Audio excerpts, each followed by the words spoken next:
Prime Minister Zoran Milanovic dismissed two of his ministers today at an inner cabinet session. He's proposed Siniša Varga to replace Health Minister Rajko Ostojić and Vedran Mornar in place of Science and Education Minister Željko Jovanović. Milanovic explained the moves as being the result of him not being satisfied with the results they'd achieved in their respective realms. Today's government session also focused on another important issue, the reconstruction works in the flood-stricken areas where the military and police will be replaced by the members of the construction sector. The Minister of Construction and Physical Planning, Anka Mrak-Taritaš, has stated that the area will be fully rebuilt within a year's time. And Parliament MPs are debating a proposed law on interest rates which would fix a ceiling for interest on consumer and business loans. Finance Minister Boris Lalovac has said that the rates, especially default rates, are a big problem for citizens and entrepreneurs and so must be regulated and limited by law. While the Parliamentary Committee for Domestic Policy and National Security today begins a review of the recent intelligence operations, an investigation into parts of the security intelligence system and the police is being conducted following statements recently made by the ex-finance minister Slavko Linić, who accused the Prime Minister of abuse of office through the use of certain surveillance services.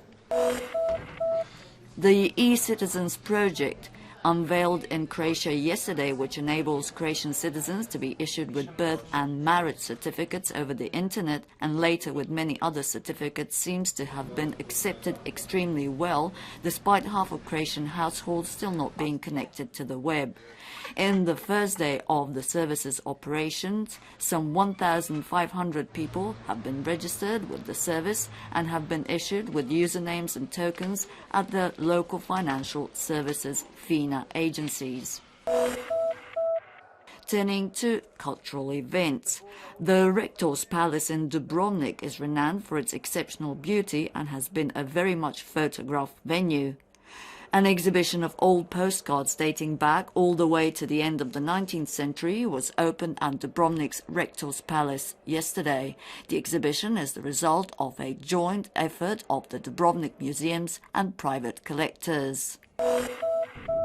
And in sports, the opening game of the Football World Cup in Brazil is just a day away, with Croatia and Brazil taking to the turf. The Croatian squad has completed its last training session before leaving their training camp and heading for Sao Paulo. There's word of Croatia's Ivan Mocinic suffering an injury which will result in Milan Badel being flown in.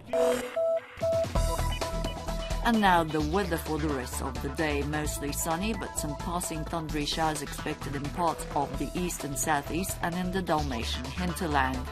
Westerly and southwesterly winds along the Adriatic, northwesterly in the open, sea slight, moderate in the open in places. Top temperatures to range between 30 and 36 degrees.